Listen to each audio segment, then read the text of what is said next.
G'day, welcome to Todd's Kitchen. This pie recipe definitely takes decadence to a whole new level. It's so creamy, so delicious. And just try and stop at one slice. So join me today as I make my version of a chocolate caramel Oreo pie.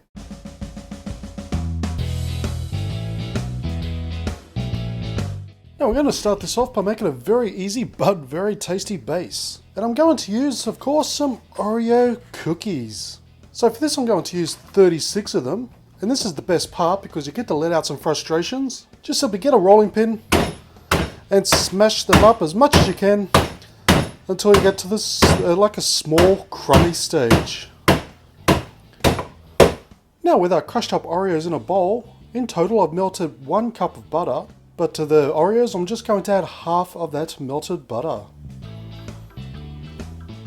And just simply give it a good mix to coat all the Oreo crumbs in the butter. This is just going to help it all stick together for the base.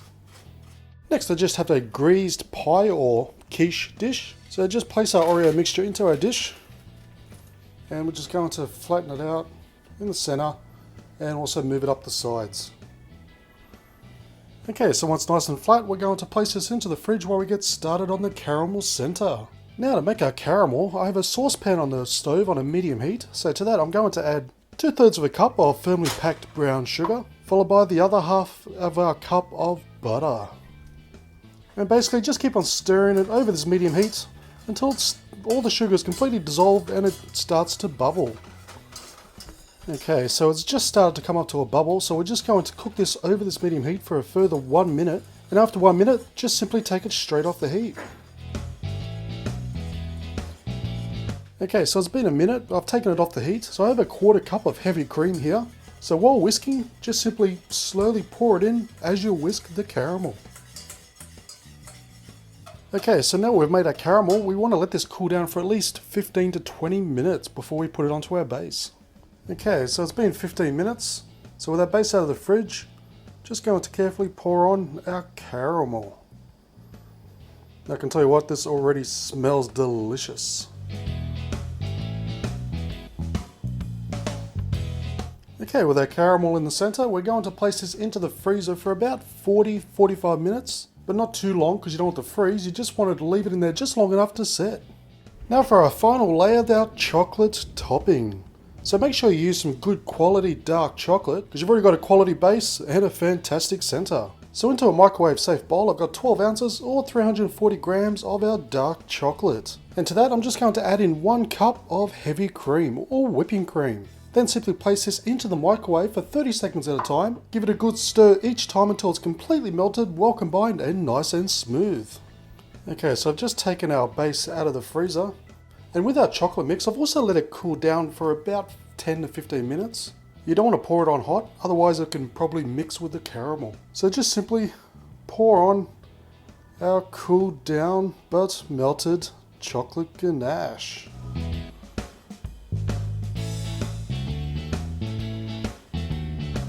Okay, so once done, we're going to simply place this into the fridge for about 3 to 4 hours to give everything a chance to completely set.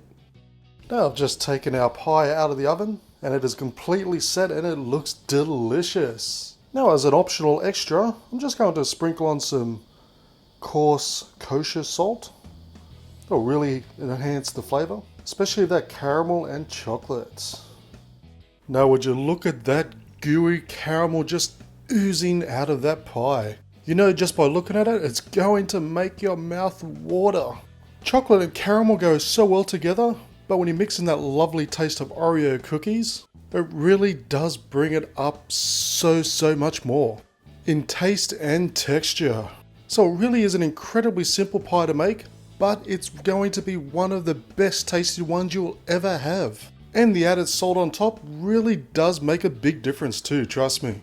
So whether you have 1 slice or 2 or 3, as long as it's in moderation, without even trying it yet, you know in your heart, this is going to taste simply delish. So I challenge you to make it, it's very simple, and put a photo up on Instagram and hashtag Todd's Kitchen. So thank you for watching this episode of Todd's Kitchen. As always, I'll leave a list of ingredients down below, as well as links to my Facebook, Twitter, Instagram, and Home Handy Hints channel. And please do me a massive favour by giving this video a thumbs up, leave a comment and subscribe, and I'll see you next time for another delicious recipe.